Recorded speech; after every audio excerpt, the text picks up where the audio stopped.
This program is presented by the Sarawak Tourism Board.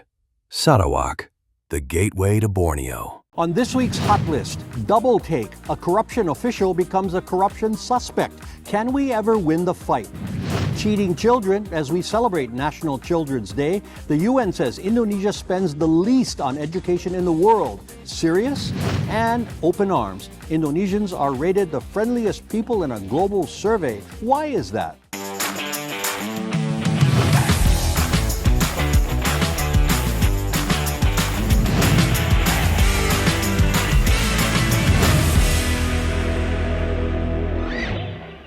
Hello and welcome. This is Hot Indonesia, the talk show of cool people. And we are in the atrium of the Beleza Shopping Arcade, home of the Indonesia channel. I'm Dalton Tanonaka. Here are my co-hosts. Yenny Wahid is director of the Wahid Foundation. It promotes pluralism. She is the second daughter of the fourth president of Indonesia and a happy glamper.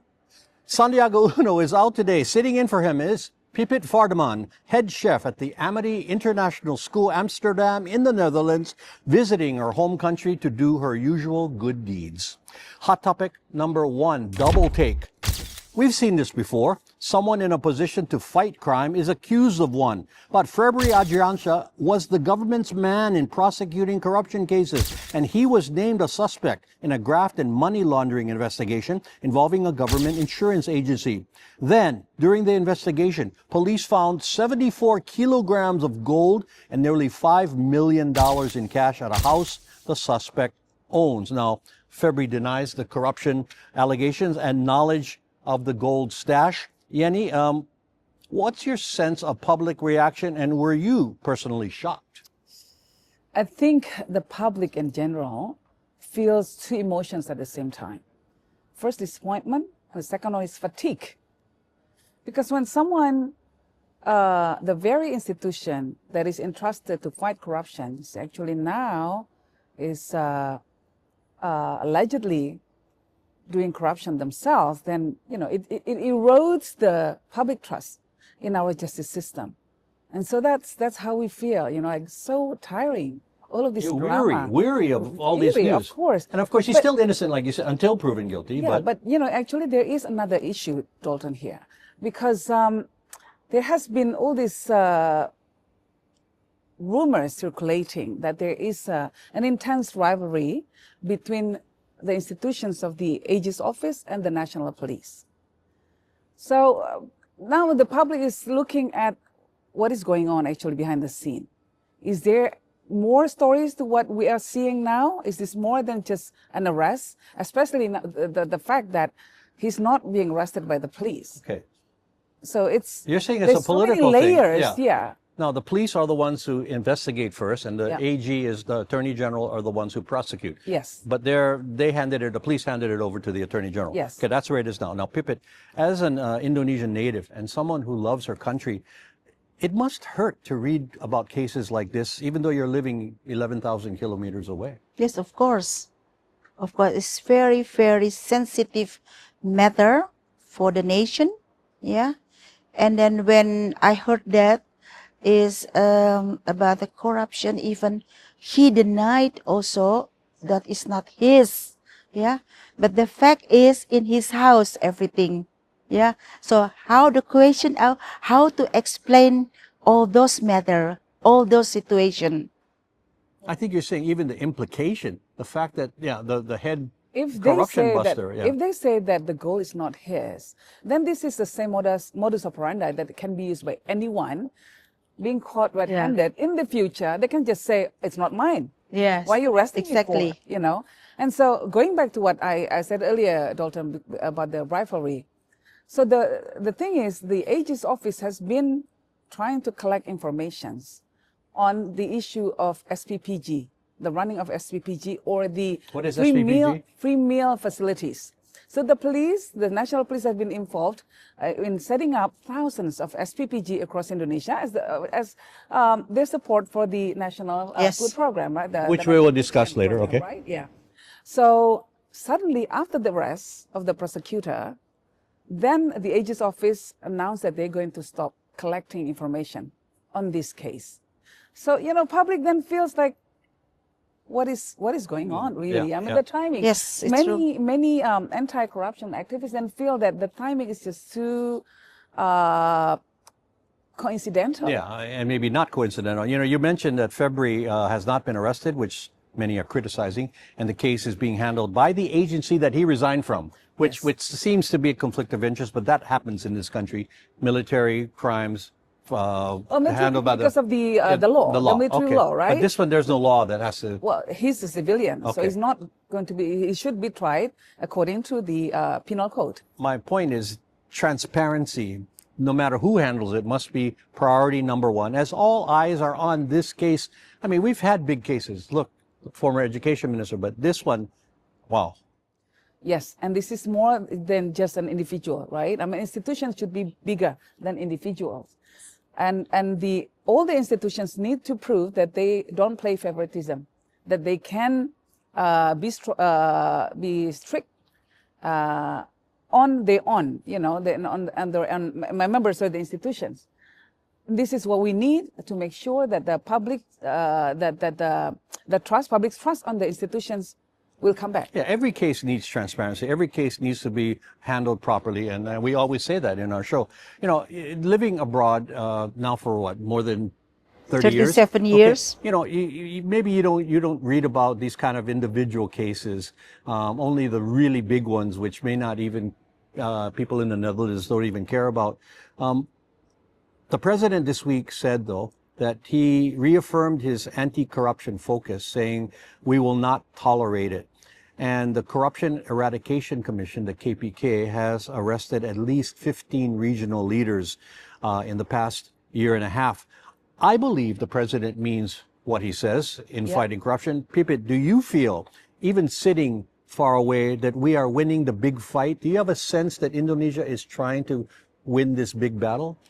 It's difficult to say because what President Prabowo said about he wants to stop the corruption, again the corruption. But the people who are doing corruption inside the parliament, yeah, it's inside the government, inside the DPR, yeah. Okay, it's not very everyone, difficult. but there have been people Yeah. who have been arrested and have Yeah. been suspect. Okay, I get your point. It's even, don't forget, even all the news in Indonesia goes also in NOS television in Netherlands. So we know everything. So, but the only one in Holland, people doesn't want to talk about it. Yeah, they only say, oh yeah, that's Indonesia. But do know? you feel like we're really trying to fight it? And I feel sad because I'm Indonesian. Yeah, I feel sad.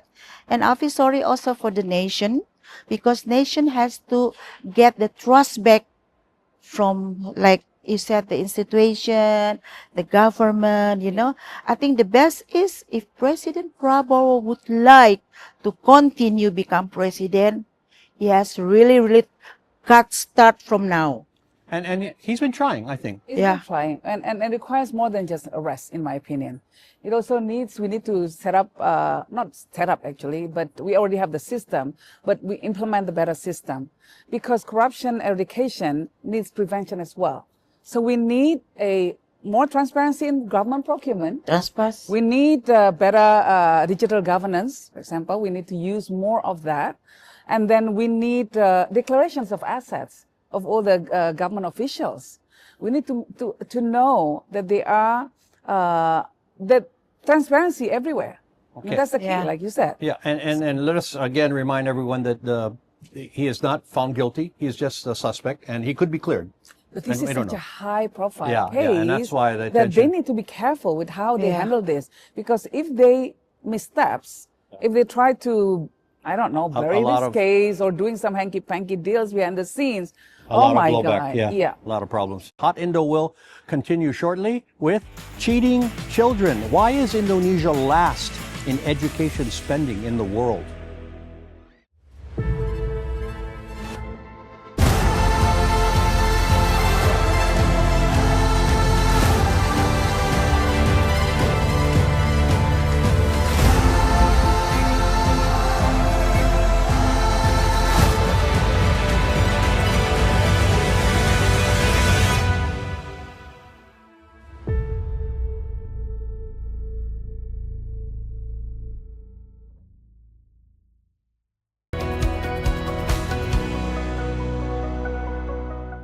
Quintanala sendiri merupakan sebuah brand fashion aksesoris yang kita menggunakan limbah kayu pabrik furniture sebagai bahan dasar dari pembuatan produk-produk kami. Banyak sekali hal-hal yang memang kita masih belajar, disitulah dirapihin sama Bu Reni. Bikin laporan keuangan, ada akhirnya momen untuk kita bisa presentasi langsung sama Pak Sandi Uno. Secara omset kita bisa naik lebih dari 80%.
You are watching Hot Indonesia with Yenny, guest host Pipiet, and me.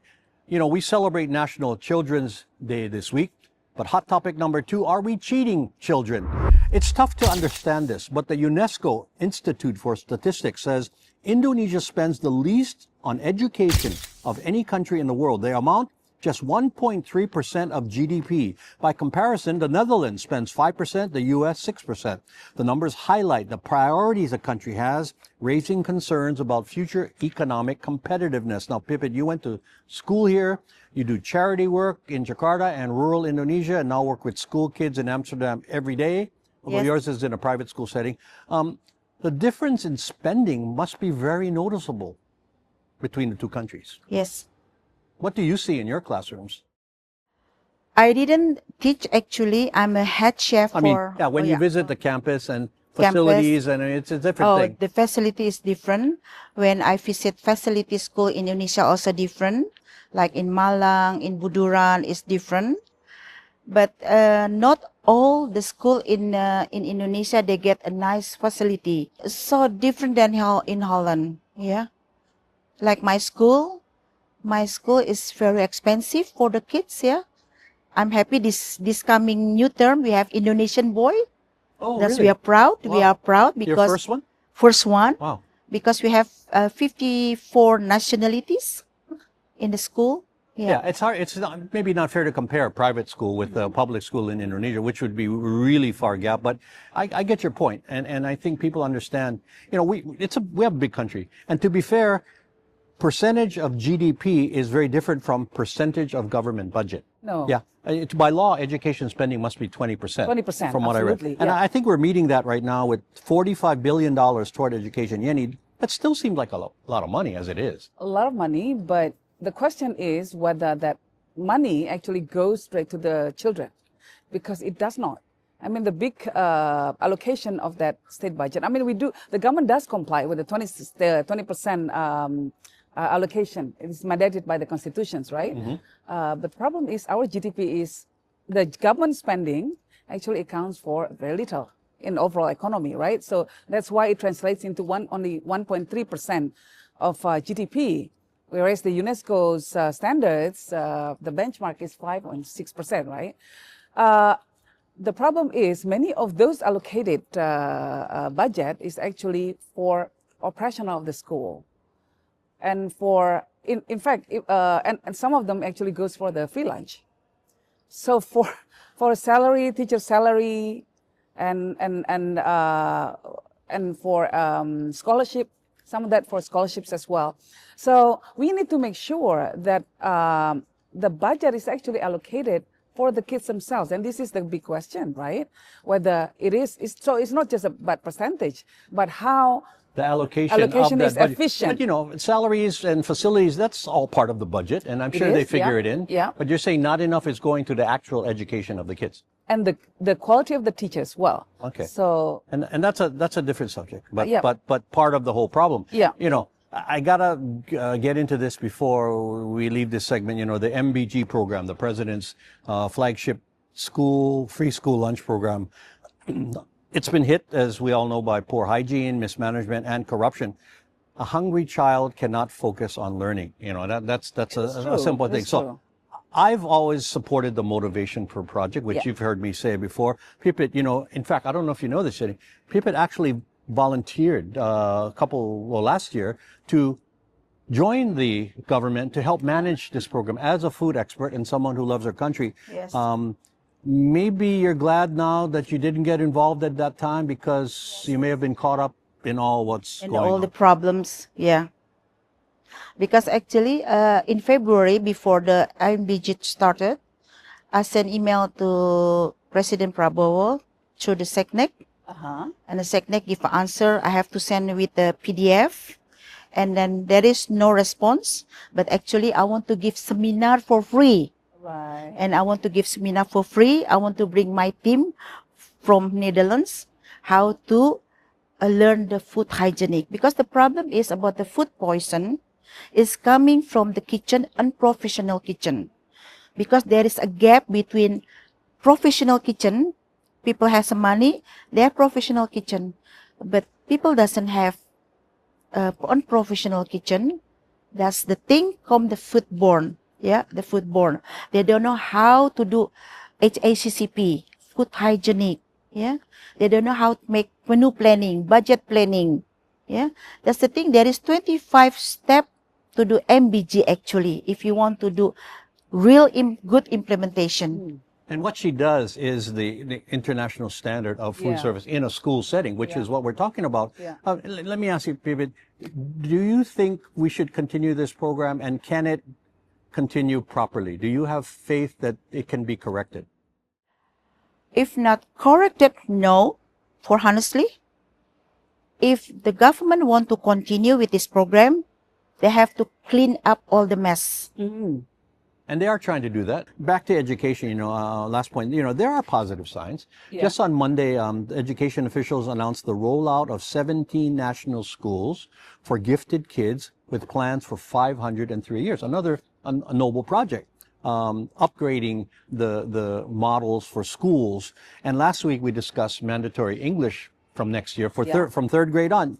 I think the president gets it, Yenny. It's now, as always, about execution. You know, my concern is actually they are so busy. Again, the problem is with the implementation, the execution, right? They mean well. The government, the president means very, very well. And I really applaud him for that. But the implementation, the execution on the ground is totally different story. Because what's happening now, the officials are more busy building the infrastructures, building new schools, instead of putting the money into the existing schools and better the system. So I think this is such a way, the way they approach the issue is just wrong in my opinion. And it does come back to him. I mean, he can't. We're not absolving him of blame or responsibility. No. But it's the people who do the execution. It takes more than just building the schools, the physical schools. It's not about that. Of course. But the big budget actually goes there. Okay, and instead of training the teachers. It's an ongoing debate, and of course, again, I said earlier, it's about our future. Future of our country with our leaders and the competitiveness of the country. Yes, absolutely. Okay, more Hot Indo is ahead. Open arms. Who are the friendliest people in the world? A survey makes it official.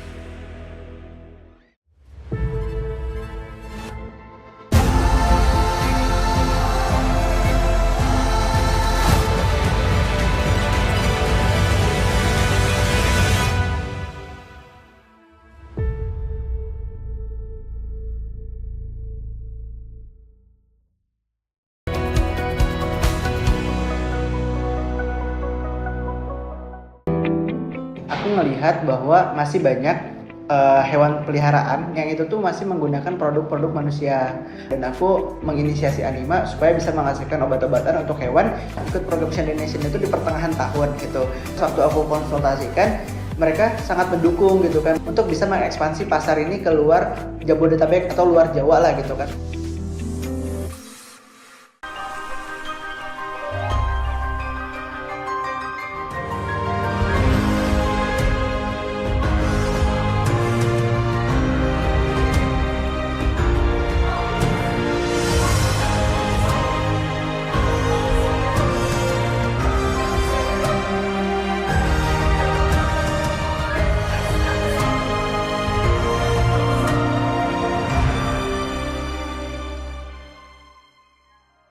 Setiap organisasi memiliki potensi yang besar yang menunggu untuk dibangkitkan. Pradaim didirikan oleh para ahli bersertifikasi. Kami hadir untuk mengembangkan mindset dan keterampilan manusia dengan kurikulum custom, interactive learning, dan metode coaching yang relevan dengan kebutuhan perusahaan. Hasilnya adalah perubahan nyata dalam performa, komunikasi, dan budaya kerja. Paradigm. We don't teach, we educate. You're watching Hot Indonesia from Jakarta. Hot topic number 3, open arms. It's always said that more than the beaches or food or clubs, it's people that make a visit anywhere special. And the 2026 Internations Expat Insider Survey has Indonesia at the top of its list of the world's most friendly countries. The respondents cited our welcoming culture, warm communities, and positive experiences. Number 2 and 3 are Colombia and Mexico. Philippines is at number 5. Now, as an expat American here nearly 20 years, yes, I still see it every day. Yenny, why are Indonesians so friendly? If you can keep it down to a couple words. Probably it's our DNA. Yeah, that's what I mean. Yeah, I mean, harmony and welcoming guests is just part of our cultures. There's a saying here, there's a belief here that if you respect your guests, you'll get lots of barakah. Barakah means blessings coming into your life. So this is so internalized in our lives that we need to treat our guests kindly. It's just who we are. Okay. So this definitely doesn't surprise me. And I think the hospitality mentality in other countries, people get it, but they don't practice it. And I think here we practice it more than just think about it. And Pipiet, compare the experience here to where you live now in Amsterdam. I'm told that Dutch people are generally friendly, and I've never been there, but I look forward to going. Well, what makes a difference in perception of how people are perceived as being friendly or not? I think in Amsterdam, because the capital of city, people is very friendly. But we have also every week there is journalists. They will ask to people on the street. Yeah, they ask which country the most hospitality. They always said Indonesia. Really? Yeah. Even they're coming from German or England or Russian, they always said Indonesia. Could it be because of the ties between the Netherlands and Indonesia, or are you talking about the tourists who are visiting? Not tourists, not only tourists. Sometimes people who live there also with different nationality, they've been to Indonesia. They said always Indonesia. Okay, so Indonesia has a good reputation. Good reputation overseas. in Holland. In Holland, yeah. anyway. Now, Southeast Asia has 4 spots in the top 10 list. Besides us and the Philippines, there is Thailand at number 8 and Vietnam at number 10. It seems to me that the wider generalization of Asian values applies here. Probably also because in Asia, we tend to put more emphasis on community and community's interest rather than individualism. I mean, in Western society, including the Netherlands, it's individual rights more than the community or the collectives, right? So in Asia, it's an interest of all that matters more. So that probably contributes to the, sense of hospitality. You need to treat people as if, they are part of the family, part of the community, even strangers. So I think that's the reason why we are perceived to be very hospitable. And I think it's individual interaction a lot of time. Pipiet, besides her cooking skills, you're a very engaging and friendly and happy person. So I think your colleagues and friends back in the Netherlands get a very friendly impression of Indonesians, even there, right? Even our principal is British, very strictly British. Yeah. But we always said, he never laughed to us, eh? But we always keeping friendly to, yeah. So like a food art, yeah, like Indonesian is also, hospital is art, you know. This food is art, hospitality is art. Is coming from the soul, yeah. Indonesian has a soul. Before, first time I came to Holland, when I want to visit a family, Dutch family, we have to make phone call, we have to make appointment. When we coming in the dinner time, their dinner, we are sitting in the living room. Oh my God. Yeah. But Indonesian people, no. No way, that would be so Yeah, amazing. Indonesian people coming Dutch friend, or have you eaten? Yeah. Come, eat with us. Whatever you have on the Yeah, table, yeah. you share it. That's become growing and growing and growing now. Yeah, Yeah. and, you know, not everybody's friendly here. Of course, there are. Of course. But the survey validated that the culture and the people are number one in the world. What more can we say? And you know, it doesn't matter whether you're rich or you're poor. What you have, Yes. offer it to your And guests. I was going to say, is it an economic thing, a status Not at thing? all. No, Not at all. You know, some of maybe the poorest families are actually the most generous ones as well. You know, they would share with you whatever meal they have. You know, simple meals, all that. But you know, Dalton, I'm gonna tell you a story, right? I'm ready. When I was in the U.S., when I was doing my master's degree at in the United States, I actually got elected for a student council. And one of the reasons why, and I got quite very high votes, you know, and one of the reasons for that is because people remember me because I smile all the time. So there you go. The smiling candidate. Yeah, that goes a long way. I mean, we laugh about it, but it's part of you and part of our collective culture, right? We smile readily. In fact, even when we are, you know, sad or when we're nervous, Yeah. we laugh and, Yeah. you know, we I do think those little Indonesian laughs. people has a unique thing.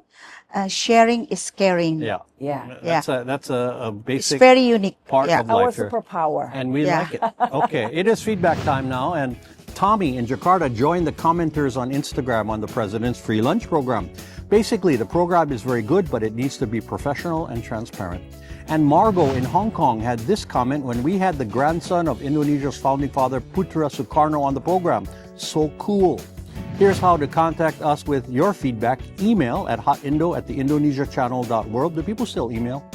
Or comment through our Hot Indonesia or Indonesia Channel, X, Facebook, Instagram, and YouTube pages. Final words, Yenny. I believe the children's our future. Happy Children's Day. Shower your kids with expression of love. Kiss them, hug them, give them praises, not just negative feedbacks. Because we need to invest in them with lots of love, not just reprimanding them. All right, final words, Pipiet. Happy children also from me. I hope all the children in Indonesia in the future get better life and also better study. And then I believe there is one thing in words. Sometimes the parents said children has to listen to the parents. Actually, that's wrong. Parents have to listen to the children. That's what I learned. Yeah. And then in spite I'm living 37 years in Holland, my body in Holland, but my mind, my soul still in Indonesia. I hope I can continue to help children in Indonesia. Thank you. Very nice. And my final words. I'm heading off to a funeral of a classmate's father this weekend.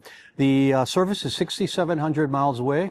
I'm busy running a business, but I was close to the family growing up and tried to visit whenever I could. When the request came to officiate at the memorial service, it came with a simple reason. He loved you. And that was enough for me. And that's Hot Indonesia for this week. For Yenny Wahid and guest co-host Pipiet Fardiman, I'm Dalton Tanonaka. Thank you very much for joining us, and please join us again next time.